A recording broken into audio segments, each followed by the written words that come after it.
সে অনেক দিন আগের কথা। বনি ইসরায়েলের জনপদ থেকে দূরে বাস করত এক যুবক। নাম তার তালহা। সে ছিল একজন সাধারণ রাখাল। তার দায়িত্বে ছিল গ্রামের সবচেয়ে ধনী ব্যক্তির বিশাল এক পশুপাল। তালহা প্রতিদিনের মতো পশুপাল নিয়ে বেরিয়ে পড়ল চারণভূমির উদ্দেশ্যে। দিনটি ছিল বেশ শান্ত। আকাশ ছিল স্বচ্ছ নীল, আর হালকা বাতাস গাছের পাতায় মৃদু গুঞ্জন তুলছিল। তালহা তার পশুগুলোকে একটি সতেজ ঘাসে ঢাকা উপত্যকায় ছেড়ে নিয়ে এক উঁচু টিলার উপর বসে প্রকৃতির অপরূপ সৌন্দর্য দেখছিল। ভেড়া আর ছাগলের পাল নিশ্চিন্তে ঘাস খাচ্ছিল, আর তালহা দূর দিগন্তের দিকে তাকিয়ে আল্লাহর সৃষ্টি নিয়ে ভাবছিল। তার হৃদয় ছিল সর্বদা আল্লাহর শ্রমণে মগ্ন। বিকেলে তালহা পশুগুলোকে একত্রিত করে বাড়ির পথে রওনা হওয়ার প্রস্তুতি নিচ্ছিল। ঠিক সেই মুহূর্তে তার চোখ পড়ল ঝোপঝাড়ের আড়ালে লুকিয়ে থাকা এক মায়াবী প্রাণীর উপর। সেটি ছিল এক গর্ভবতী হরিণী। দেখেই বোঝা যাচ্ছিল তার প্রসবের সময় খুব কাছাকাছি। হরিণীটি যন্ত্রণায় ছটফট করছিল এবং একটি নিরাপদ আশ্রয়ের খোঁজে এদিক ওদিক তাকাচ্ছিল। তালহা ছিল একজন দয়ার্দ্র হৃদয়ের মানুষ। সে বুঝতে পারছিল এই অবস্থায় হরিণীটি হিংস্র পশুদের সহজ শিকারে পরিণত হতে পারে। সে কিছুক্ষণ দ্বিধায় ভুগল। কি করবে সে? এগিয়ে গিয়ে সাহায্য করার চেষ্টা করবে, নাকি নিজের দায়িত্ব পালন করে পশুগুলোকে নিয়ে গ্রামে ফিরে যাবে? হঠাৎ হরিণীটি করুণ দৃষ্টিতে তালহার দিকে তাকালো। সেই চোখে ছিল এক অব্যক্ত আকুতি, এক অসহায় আরতি। সেই চাহনি তালহার হৃদয়কে গলিয়ে দিল। তালহা ভাবল, এই প্রাণীটিও তো আল্লাহরই সৃষ্টি। এর যন্ত্রণায় যদি আমি মুখ ফিরিয়ে নিই, তবে কাল কিয়ামতের দিনে আমি আল্লাহর সামনে কি জবাব দেব? এই ভেবে তালহা তার পশুপালকে একটি গাছের ছায়ায় নিরাপদে বসিয়ে রেখে খুব সাবধানে হরিণীটির দিকে এগিয়ে যেতে লাগল। তার মনে ভয় ছিল, যদি হরিণীটি তাকে দেখে ভয় পেয়ে দৌড়ে পালায়, তাহলে তার কষ্ট আরও বাড়বে। সে হরিণীটিকে বোঝানোর চেষ্টা করল যে সে তার কোনো ক্ষতি করতে আসেনি, কিন্তু সে যতই এগোচ্ছিল, হরিণীটির অস্থিরতা ততই বাড়ছিল। প্রসব যন্ত্রণার সাথে সাথে অজানা মানুষের ভয় তাকে আরও দুর্বল করে দিচ্ছিল। তালহা যখন প্রায় তার কাছাকাছি পৌঁছে গেছে, ঠিক তখনই হরিণীটি তার সমস্ত শক্তি এক করে এক লাফে পাশের এক গভীর খাদে ঝাঁপ দিল। তালহা বিস্ময়ে হতভাগ হয়ে গেল। সে এক মুহূর্তের জন্য নিজের চোখকে বিশ্বাস করতে পারছিল না। একটি গর্ভবতী হরিণী, যে কিনা যন্ত্রণায় ঠিকমতো দাঁড়াতেও পারছিল না, সে কিভাবে এত বড় খাদে ঝাঁপ দিতে পারে? খাদটি ছিল এতটাই গভীর যে সেখান থেকে কোনো প্রাণীর বেঁচে ফেরা প্রায় অসম্ভব। তালহার হৃদয়ে দুঃখে ও অনুশোচনায় ভরে উঠল। সে ভাবল, হায়, আমার কারণেই কি প্রাণীটি ভয় পেয়ে আত্মাহুতি দিল? চারদিকে আধার নামার প্রস্তুতি চলছে। তালহা খাদের কিনারায় দাঁড়িয়ে রইল। তার মন বলছিল বাড়ি ফিরে যেতে, কিন্তু তার পা যেন চলছিল না। এক অজানা উত্তেজনা আর উৎকণ্ঠা তার সমস্ত সত্তাকে গ্রাস করে ফেলল। সূর্য দিগন্তের উপরে প্রায় ডুবে গেছে। দিনের শেষ আলুটুকুও ম্লান হয়ে আসছে। তালহা খাদের কিনারায় পাথরের মতো দাঁড়িয়ে রইল। তার কানে বাজছিল হরিণীটির ছাপ দেওয়ার শব্দ, আর চোখের সামনে ভাসছিল তার অসহায় চাহনি। মন বলছিল, ফিরে চলো তালহা, তোমার পশুদের নিয়ে গ্রামে ফিরে যাও। যা ঘটার তা ঘটে গেছে। কিন্তু তার পা দুটো যেন মাটির সাথে আটকে গিয়েছিল। এক অজানা শক্তি তাকে সেখান থেকে নড়তে দিচ্ছিল না। তার ঈমানি হৃদয় তাকে প্রশ্ন করল, তুমি কি আল্লাহর রহমত থেকে নিরাশ হয়ে ফিরে যাবে? তুমি তো নিজের চোখে দেখোনি হরিণীটির কি হয়েছে। হতেও তো পারে যিনি আসমান ও জমিনের মালিক, তিনি তার এই অবলা সৃষ্টির জন্য কোনো বিশেষ ব্যবস্থা করে রেখেছেন। এই চিন্তা মাথায় আসতেই তালহার মনে এক নতুন আশার সঞ্চার হল। সে সিদ্ধান্ত নিল, এই রহস্যের শেষ না দেখে সে ফিরবে না। প্রথমে সে তার পশুপালকে একটি নিরাপদ স্থানে নিয়ে গেল। কাছেই একটি বড় গাছের নিচে তাদের থাকার ব্যবস্থা করে দিল, যাতে রাতের বেলা কোনো হিংস্র প্রাণী তাদের আক্রমণ করতে না পারে। এরপর সে একটি লম্বা ও শক্ত লতা খুঁজে বের করল এবং তা খাদের পাশের একটি মজবুত গাছের সাথে শক্ত করে বাঁধল। চারদিকে তখন প্রায় অন্ধকার। তালহা বিসমিল্লাহ বলে আল্লাহর নাম স্মরণ করে সেই লতা ধরে ধীরে ধীরে খাদের গভীরে নামতে শুরু করল। খাদটি যতটা গভীর মনে হয়েছিল, তার চেয়েও বেশি অন্ধকার আর স্যাঁতসেঁতে ছিল। কিন্তু তার সমস্ত মনোযোগ ছিল নিচে। সে কান পেতে শোনার চেষ্টা করছিল কোনো শব্দ পাওয়া যায় কিনা। কিছুক্ষণ নামার পর তার পা দুটি নরম মাটিতে স্পর্শ করল। সে সাবধানে লতা ছেড়ে দিয়ে চারপাশে তাকালো। প্রথমে কিছুই দেখতে পেল না, কিন্তু কিছুক্ষণ পর যখন চোখ অন্ধকারে অভ্যস্ত হয়ে উঠল, তখন সে যা দেখল তাতে তার শরীর শিউরে উঠল। না, এটা ভয়ের কোনো শিহরণ ছিল না, বরং ছিল বিস্ময় ও আল্লাহর কুদরতের প্রতি মুগ্ধতার শিহরণ। খাদের ঠিক মাঝখানে এক টুকরো সমতল জায়গায় হরিণীটি সম্পূর্ণ অক্ষত অবস্থায় দাঁড়িয়ে আছে। তার শরীরে সামান্য আঁচড়ের চিহ্নও নেই। আর তার চেয়েও বড় আশ্চর্যের বিষয় হল তার পাশে দুটি ফুটফুটে তুলতুলে হরিণ শাবক একে অপরের সাথে গা ঘেঁষে দাঁড়িয়ে আছে। তাদের ছোট ছোট চোখগুলো অন্ধকারে মুক্তোর মতো জ্বলজ্বল করছে। মা হরিণীটি পরম মমতায় তার শাবকদের শরীর চেটে পরিষ্কার করে দিচ্ছিল। তালহা এক মুহূর্তের জন্য বাকরুদ্ধ হয়ে গেল। সে বুঝতে পারছিল না এটা স্বপ্ন না বাস্তব। এত উঁচু থেকে পড়ার পরও একটি প্রাণী কিভাবে এমন অক্ষত থাকতে পারে? কিভাবে সেই ভয়ঙ্কর অন্ধকার খাদের মধ্যে নিরাপদে দুটি শাবকের জন্ম দিতে পারে? তার হৃদয়ে বলে উঠল, সুবহানাল্লাহ, নিশ্চয়ই এটা আল্লাহ তাআলার এক বিশেষ কুদরত। যিনি রক্ষক, পৃথিবীর কোনো শক্তি তার ক্ষতি করতে পারে না। যে আল্লাহ মায়ের গর্ভে শিশুকে রক্ষা করেন, তিনি এই হরিণীকে খাদের গভীরে রক্ষা করেছেন। রাখালের মন প্রশান্তিতে ভরে গেল। সে আল্লাহর শুকরিয়া আদায় করার জন্য মাটিতে বসতে যাচ্ছিল, ঠিক তখনই এক নতুন বিপদ তার মনোযোগ আকর্ষণ করল। খাদের অন্য প্রান্ত থেকে, পাথরের আড়াল থেকে এক হিস হিস শব্দ ভেসে আসছিল। শব্দটি ধীরে ধীরে তীব্র হচ্ছিল, আর তার সাথে মিশেছিল এক ভয়ঙ্কর গর্জন। তালহা শব্দের উৎস খুঁজতে গিয়ে দেখল এক বিশাল আকৃতির কালো সাপ তার কুণ্ডলি পাকানো শরীর নিয়ে ধীরে ধীরে হরিণ শাবকগুলোর দিকে এগিয়ে আসছে। সাপটির চোখ দুটো অন্ধকারে আগুনের গোলার মতো জ্বলছিল, আর তার জিহ্বা বারবার বেরিয়ে আসছিল। দেখেই বোঝা যাচ্ছিল সেটি অত্যন্ত বিষাক্ত ও ক্ষুধার্ত। এবার তালহা বুঝতে পারল হরিণীটি শুধু প্রসব যন্ত্রণায় কাতর ছিল না, বরং সেই ভয়ঙ্কর সাপটির কাছ থেকে বাঁচার জন্যও একটি নিরাপদ আশ্রয় খুঁজছিল। হয়তো সে জানত এই খাদের নিচে আল্লাহর রহমত ছাড়া আর কোনো আশ্রয় নেই। রাখালের বুকের ভেতরটা কেঁপে উঠল। সে এক বিপদ থেকে উদ্ধার করতে এসে আরেক ভয়ঙ্কর বিপদের সামনে পড়েছে। হরিণীটি তার শাবকদের নিজের শরীরের আড়ালে লুকিয়ে ফেলল, আর তার চোখে ফুটে উঠল তীব্র আতঙ্ক। তালহা অসহায়ভাবে চারপাশে তাকালো। তার হাতে একটি লাঠি পর্যন্ত নেই। এই ভয়ঙ্কর সাপের সাথে খালি হাতে লড়াই করার অর্থ হল নিশ্চিত মৃত্যু। এখন সে কি করবে? কিভাবে বাঁচাবে এই অসহায় মা ও তার নবজাতক শাবকদের? রাখাল বুঝতে পারছিল সে তার জীবনের সবচেয়ে কঠিন ও অসহায় মুহূর্তটির মুখোমুখি দাঁড়িয়ে আছে। তার সামনে আল্লাহর কুদরতের এক জীবন্ত নিদর্শন, একটি মা হরিণী ও তার দুটি নবজাতক শাবক, আর তাদের গ্রাস করার জন্য এগিয়ে আসছে সাক্ষাৎ মৃত্যু। সাপটি ধীরে ধীরে তার বিশাল শরীর পাথরের ওপর ঘষে ঘষে এগিয়ে আসছিল। তার লক্ষ্য স্থির, হরিণ শাবক দুটি। মা হরিণীটি তার বাচ্চাদের আড়াল করার জন্য নিজের শরীরকে ঢাল বানিয়ে দাঁড়িয়ে রইল। তার মায়াবী চোখ দুটি, যা কিছুক্ষণ আগেও কৃতজ্ঞতায় চিকচিক করছিল, এখন ভরে উঠেছে চরম আতঙ্কে, যেন নীরব ভাষায় বলছিল, আমাদের বাঁচাও। তালহার মস্তিষ্ক দ্রুত কাজ করছিল। সে চারপাশে তাকালো একটি পাথর বা গাছের ডাল খোঁজার জন্য, যা দিয়ে অন্তত সাপটিকে আঘাত করা যায়। কিন্তু খাদের ভেতরে স্যাঁতস্যাঁতে মাটিতে কিছুই ছিল না। যা ছিল তা হলো ছোট ছোট নুড়ি পাথর, যা দিয়ে এই বিশাল সাপকে প্রতিহত করা অসম্ভব। একদিকে অসহায় তিনটি প্রাণ বাঁচানোর আকুতি, অন্যদিকে নিজের জীবনের ভয়। এই দুই চিন্তার দ্বন্দ্বে তালহার ভেতরটা তোলপাড় হয়ে গেল। সে ভাবল, আল্লাহ আমাকে এখানে পাঠিয়েছেন, তিনি আমাকে এই দৃশ্য দেখিয়েছেন, নিশ্চয়ই এর পেছনে কোনো কারণ আছে।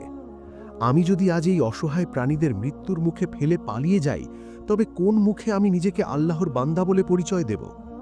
এই চিন্তা তার মন থেকে সমস্ত ভয় দূর করে দিল। সে বুঝতে পারল এটি কেবল একটি সাপ ও হরিণের লড়াই নয়, এটি তার নিজের ঈমানের পরীক্ষা। আর কোনো উপায় না দেখে তালহা তার জীবনের শেষ আশ্রয়, তার সবচেয়ে শক্তিশালী অস্ত্রের দিকে হাত বাড়াল। সে সেই অন্ধকার খাদের মধ্যেই হাঁটু গেড়ে বসে পড়ল এবং দুই হাত আসমানের দিকে তুলে ধরল। তার চোখ দিয়ে তখন অঝরে পানি পড়ছে। ভাঙা ভাঙা গলায় সে তার প্রভুর দরবারে আকুল হয়ে দোয়া করতে লাগল, হে আরশের মালিক, হে আমার রব, তুমি তো এই হরিণী ও তার শাবকদের সৃষ্টিকর্তা। তুমি এদের মায়ের গর্ভ থেকে নিরাপদে এই পৃথিবীতে এনেছ। এই ভয়ঙ্কর খাদে পড়ার পরও তুমি এদের রক্ষা করেছ, আর এখন এই বিষাক্ত সাপ এদের দিকে এগিয়ে আসছে। হে আল্লাহ, আমার কাছে কোনো শক্তি নেই, কোনো অস্ত্র নেই, আমি দুর্বল, আমি অসহায়, তুমি ছাড়া আর কোনো সাহায্যকারী নেই। হে সর্বশক্তিমান, তুমি তোমার এই দুর্বল মাখলুকদের উপর রহম করো। তুমি তোমার কুদরতের মাধ্যমে এদের রক্ষা করো। তুমিই তো বলেছ, তুমি তোমার বান্দার সাহারগেরও নিকটে। আমাদের এই আকুতি তুমি শোনো হে প্রভু। মা হরিণীটিও যেন তার এই আকুতি বুঝতে পারছিল। সেও আকাশের দিকে মুখ তুলে এক করুণ আর্তনাদ করে উঠল।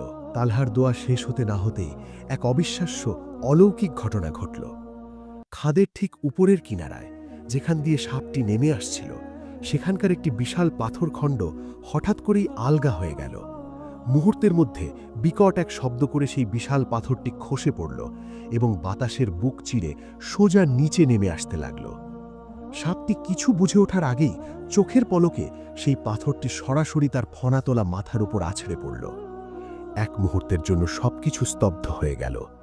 পাথরের আঘাতে সাপটির মাথা থেতলে গেল এবং তার বিশাল শরীরটা কয়েকবার মোচড় দিয়ে নিথর হয়ে গেল। যে বিপদ কিছুক্ষণ আগেও অবশ্যম্ভাবী মনে হচ্ছিল, তা আল্লাহর এক ইশারায় ধুলোয় মিশে গেল। তালহা নিজের চোখকে বিশ্বাস করতে পারছিল না। সে মৃত সাপটির দিকে তাকিয়ে রইল। সে বুঝতে পারল, তার রব তার দোয়া কবুল করেছেন। তিনি দেখিয়ে দিয়েছেন, তার শক্তি ও কুদরতের কাছে পৃথিবীর কোনো বিপদই বিপদ নয়। কৃতজ্ঞতায় তালহার হৃদয় পরিপূর্ণ হয়ে গেল। সে আর দাঁড়িয়ে থাকতে পারল না। সেই মাটিতেই সে মহান আল্লাহর শুকরিয়ায় সিজদায় লুটিয়ে পড়ল। সিজদা থেকে যখন তালহা মাথা তুলল, খাদের ভেতরে পরিবেশটা তখন সম্পূর্ণ বদলে গেছে। কিছুক্ষণ আগে সেই ভয়, আতঙ্ক আর মৃত্যুর শীতল অনুভূতি এখন আর নেই। তার জায়গায় বিরাজ করছে এক স্বর্গীয় প্রশান্তি। মৃত সাপটির নিথর দেহ একপাশে পড়ে আছে, যেন আল্লাহর কুদরতের সামনে উদ্ধত্যের করুণ পরিণতির সাক্ষী দিচ্ছে। তালহা উঠে দাঁড়ালো এবং হরিণীটির দিকে তাকালো। মা হরিণীটি তখনও তার শাবকদের আগলে রেখেছে, কিন্তু তার চোখে এখন আর ভয় নেই। সেখানে ফুটে উঠেছে এক গভীর কৃতজ্ঞতা ও বিশ্বাস। সে ধীরে ধীরে খুব সাবধানে রাখালের দিকে এগিয়ে এলো। তালহা এক মুহূর্তের জন্য ভাবল, হয়তো হরিণীটি এখনও তাকে ভয় পেতে পারে, কিন্তু তার ধারণা ভুল প্রমাণ করে হরিণীটি সোজা তার পায়ের কাছে এসে দাঁড়ালো। এরপর হরিণীটি তার মুখ দিয়ে আলতো করে রাখালের পায়ে ও হাতে ঘষা দিতে লাগল। তার ভেজা চোখ দুটি যেন নীরব ভাষায় হাজারো শুকরিয়া জানাচ্ছিল। অবলা এক প্রাণীর এই নিঃস্বার্থ ভালোবাসা ও কৃতজ্ঞতা প্রকাশ দেখে তালহা নিজেকে আর ধরে রাখতে পারল না। সে নিচে বসে হরিণীটির মাথায় হাত বুলিয়ে দিল এবং বলল, শুকরিয়া আমার নয়, সেই মহান সত্তার, যিনি ওখান থেকে আমাদের দেখছেন এবং আমাদের প্রার্থনা শুনছেন। হরিণ শাবক দুটিও ততক্ষণে তাদের মায়ের দেখাদেখি ভয় কাটিয়ে ফেলেছে।